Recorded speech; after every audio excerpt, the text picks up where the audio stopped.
la actualidad, son muchas las obras ficticias en las cuales se relatan historias cuyo contenido resulta genuinamente escalofriante, repulsivo y muy sangriento en todo el sentido de la palabra.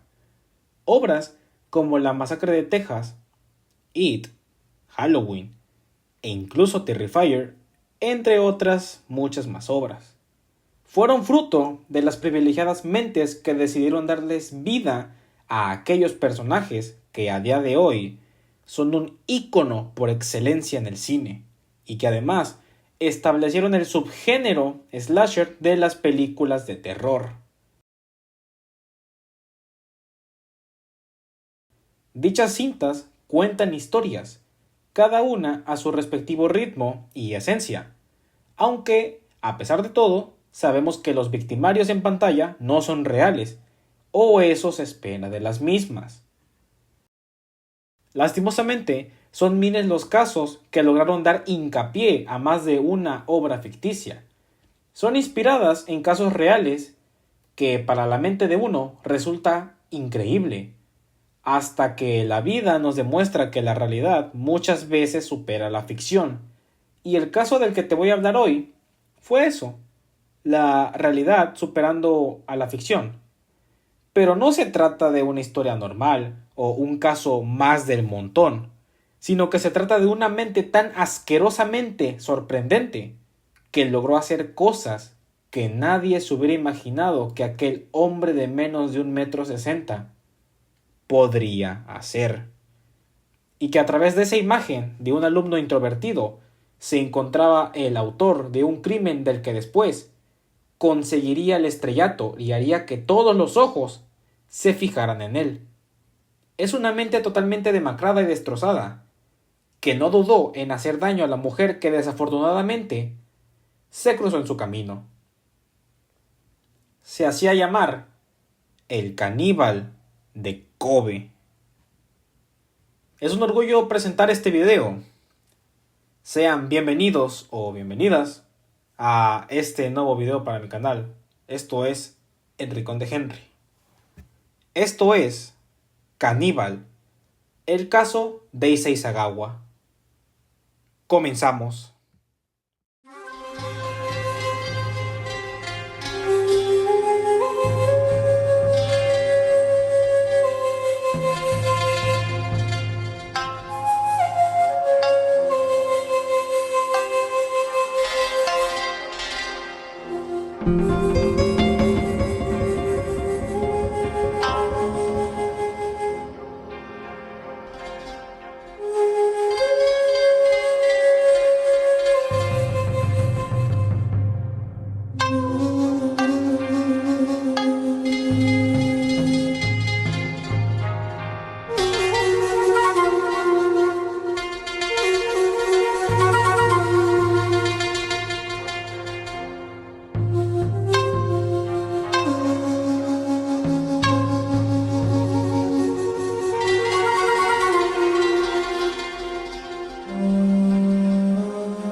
Te presento a Issei Sagawa.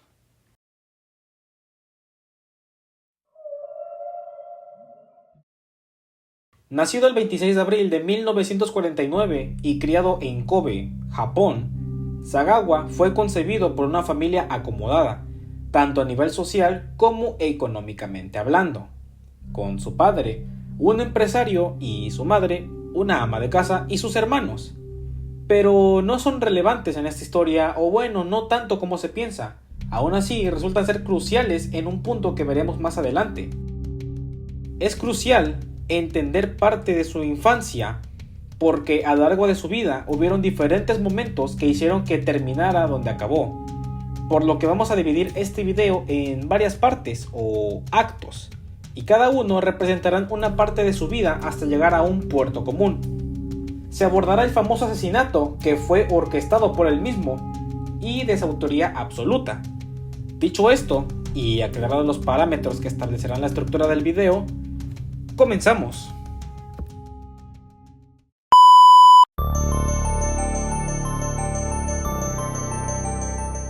Como anteriormente mencioné, Issei fue concebido por una familia con un buen nivel socioeconómico, cierto, pero a pesar de ese contexto, la estructura familiar era rígida, autoritaria y muy distante, emocionalmente hablando. Adicionalmente, nació prematuramente y aunque los doctores no creían que sobreviviría, lo hizo. Y así, un nuevo ser humano había llegado a este mundo en la Tierra del Sol naciente. Aunque el nacimiento prematuro tendría consecuencias biológicas, haciendo que Issei nunca superara la altura de 1,45 m y los 50 kilos en toda su vida. Es importante saber este dato porque lo que fue una característica biológica pronto se convertiría en un complejo de inferioridad que lo acechaba y que lo perseguiría por todo el tiempo que tuvo de vida. Desde una edad temprana, Sagawa se autopercibía pequeño, frágil y enfermizo. Muchas de las veces se llegaba a sentir menos masculino, menos fuerte que los demás niños e inclusive se consideraba no apto de ser visto como un hombre. Y a esto sumemos que los padres de Issei eran fríos emocionalmente y muy limitados al afecto físico. Digamos que no ayudaba mucho a la causa un ambiente familiar así. Y no lo ayudó. Porque tras esas condiciones, Sagawa construyó un comportamiento que consistía en el aislamiento emocional y social.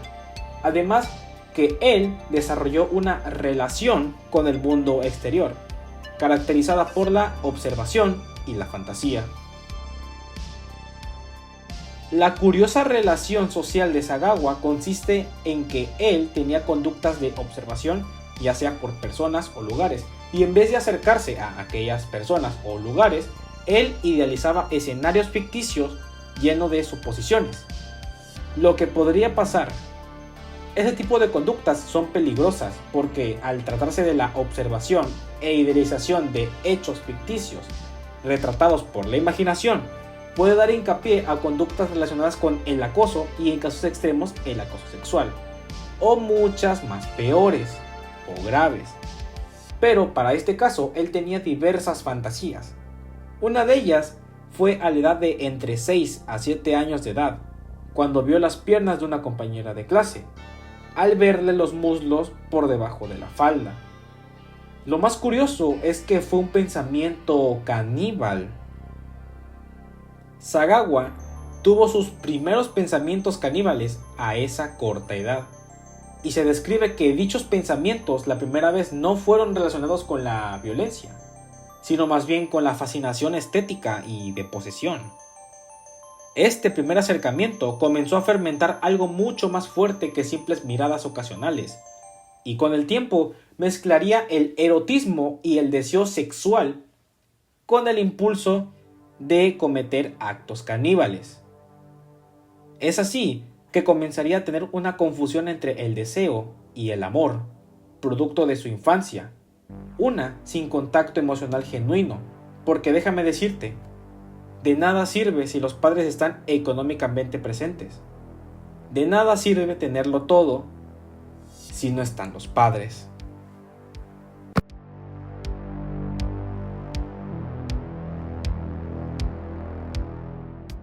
Entonces, la adolescencia llegó.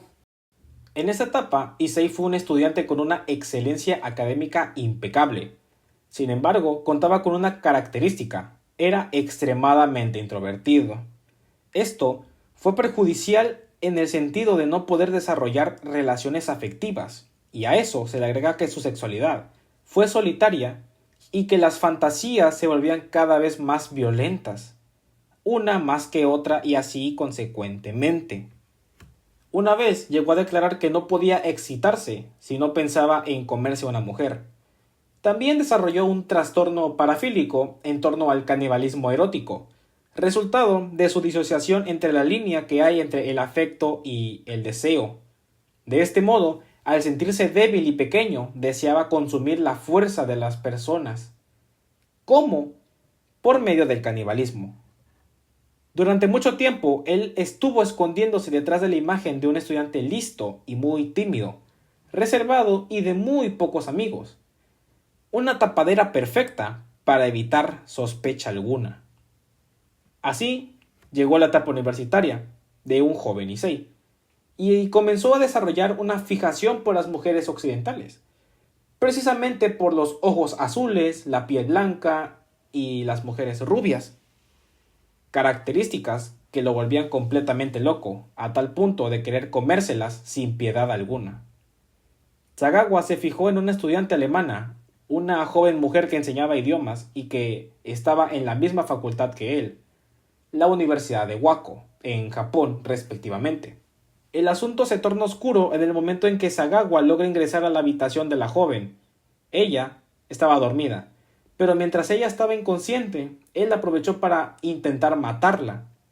El intento fue en vano, debido a que la joven despertó, y comenzó a gritar y alarmar a toda la facultad de la presencia de un indeseable, Issei Sagawa. A pesar de todo lo ocurrido, todo quedó en nada, porque los padres de Sagawa compraron el silencio de aquella joven, dejando el historial de su hijo relativamente limpio. Pero las cosas no serían así, o al menos no su mente. Porque hay que ver el siguiente punto. El japonés había actuado entre los miles de fantasías que su mente maquinaba. No había pasado nada más allá de simples pensamientos o conductas que resultaban incómodas hacia las demás personas. Que por supuesto hubieron muchas fantasías más durante la adolescencia de ese chico. Hubieron pensamientos de asesinato y de canibalismo que él admitía sin ningún tipo de tapujo. Este punto es verdaderamente crucial porque es el punto de quiebre en donde Sagawa decide responder a sus instintos, en donde ya hay intentos de homicidio y de insinuaciones al canibalismo claras. Tras lo ocurrido, tiempo después, Issei Sagawa retoma los estudios de literatura inglesa, pero esta vez decidiendo ir a estudiar a Francia, exactamente en la Universidad Saint-Cyr Institut de París, en el año de 1981. Allí conoce a una mujer llamada René Hartevelt, una joven alemana de características físicas admirables para muchos. Era alta, bonita y rubia. Y como era de esperarse, Sagawa se enamoró perdidamente de aquella chica alemana. Por parte de él comenzaron a charlar y a salir, hasta que en algún punto desarrollaron una cercanía, aunque no relación sentimental realmente. Y tras las salidas y reuniones, para él solo le daba más rienda suelta a maquinar fantasías perversas con la chica con la que quedaba para salir. Fue un 11 de junio de 1981 cuando, con la falsa promesa de invitarla a cenar y charlar acerca de literatura, es lo que sería el último día que René fue vista con vida. Fue que una vez al llegar al apartamento de él, se sientan y beben algo. Una bebida mezclada con whisky fue ofrecida a la chica, con el fin de aprovecharse del estado de ebriedad de la mujer. Allí, Sagawa le confesaría su amor a la joven alemana y trataría de persuadirla para llevar a cabo el acto sexual con ella. Ella lo rechazaría, diciendo que solo busca una amistad, y es entonces cuando Sagawa se levanta, toma un rifle de calibre .22 y le inserta una bala fría en el cuello, asesinándola al momento. Issei descuartizó el cuerpo de la joven con la finalidad de comerla y absorber su energía. Devoró muchas partes de su cuerpo, la decapitó y abusó de su cadáver. Las partes restantes que sí le gustaron, las guardó en su refrigerador y las otras partes las envolvió y las acomodó en 2 maletas para luego ir a desecharlas a un parque a las afueras de París. Cuenta después que fue descubierto al responder que sí, cuando le preguntaron si las maletas eran de su pertenencia, y obviamente todos ahí se alarmaron de inmediato por descubrir el contenido de las bolsas y al autor del crimen en el mismo lugar y en la misma hora. El resto es historia.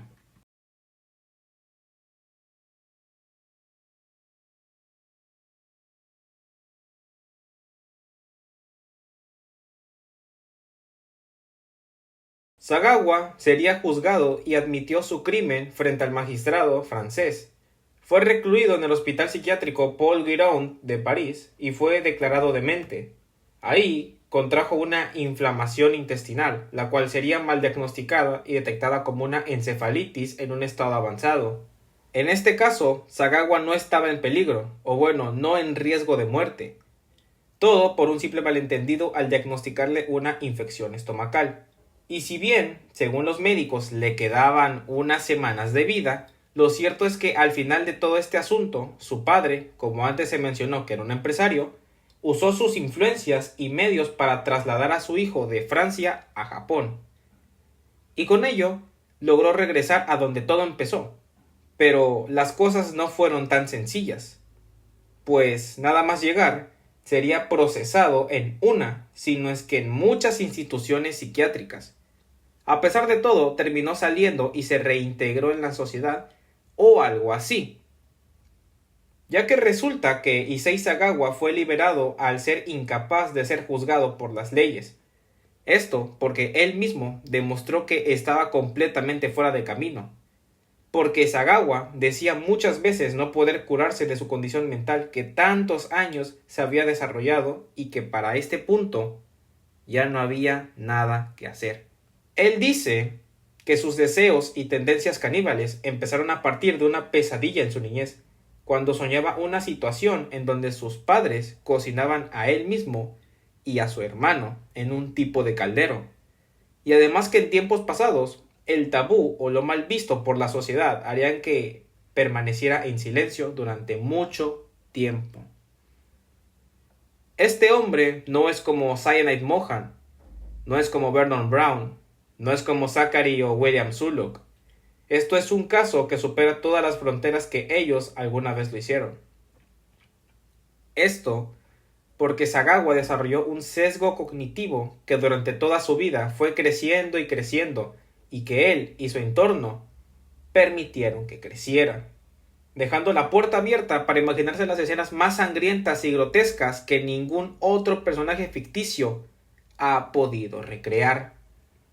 Y tras su fallecimiento en 2022, finalmente se puede decir que este mundo no tendrá a alguien como él, porque él no es una víctima, por más que intentes enfatizar con su persona. Él desmembró y devoró a esa mujer por simple placer y deseo, producto de todo lo que venía cargando desde la niñez. Y es lamentable que su círculo familiar haya sido caracterizado por la frialdad, autoridad y la sumisión que las familias muy tradicionales tienen.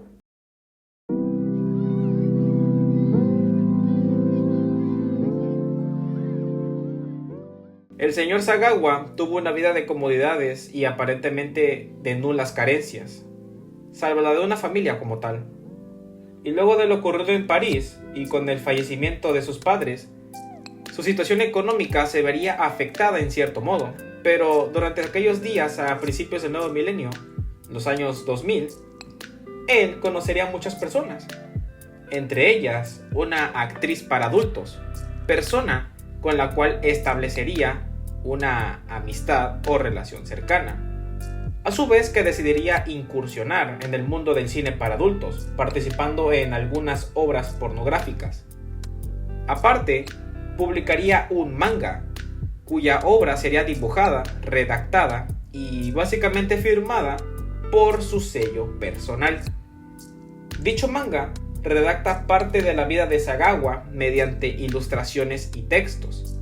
Esto hasta que en dicha obra se relata el asesinato y el desmembramiento de su víctima. Un relato increíblemente inédito que de inmediato levantaría el morbo y la atención de cualquiera. Porque las páginas muestran contenido sangriento y demasiado explícito de cara de cómo fue el devoramiento del cuerpo. En tiempos modernos, muchas personas lo tienen en una concepción de musa, precisamente en el apartado artístico, en un enfoque hacia la polémica.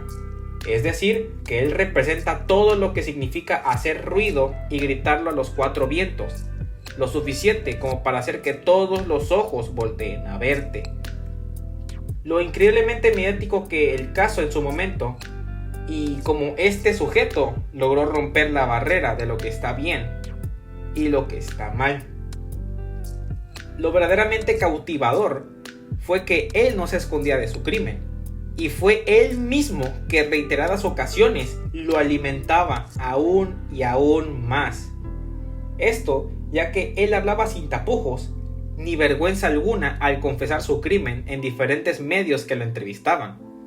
Y a eso agreguemos que, a pesar de ser visto como todo un monstruo por la sociedad, su personalidad culta, refinada y cínica fue un factor determinante que haría que el público se sintiera atraído por aquella personalidad exótica de ese caníbal aterrador, raro, con un caso absolutamente escandaloso.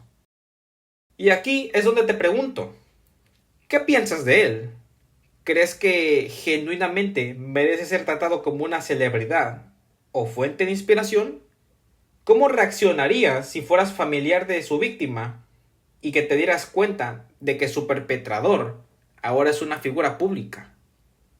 Porque déjame contarte que él nunca dejó de pensar tan retorcidamente. Y fue en un video con el medio Vice, precisamente una entrevista, pero un documental, que él diría que le encantaría pasar sus últimos momentos muriendo a manos de una mujer atractiva. Llegamos al final. Un final no tan increíble, no tan dinámico, ¿no? Por así decirlo. Simplemente es eso, un final como tal, un cierre. Empezamos uno y cerramos otro. Pero dime, yo no voy a decir una conclusión como tal. Esto no tiene conclusión como tal.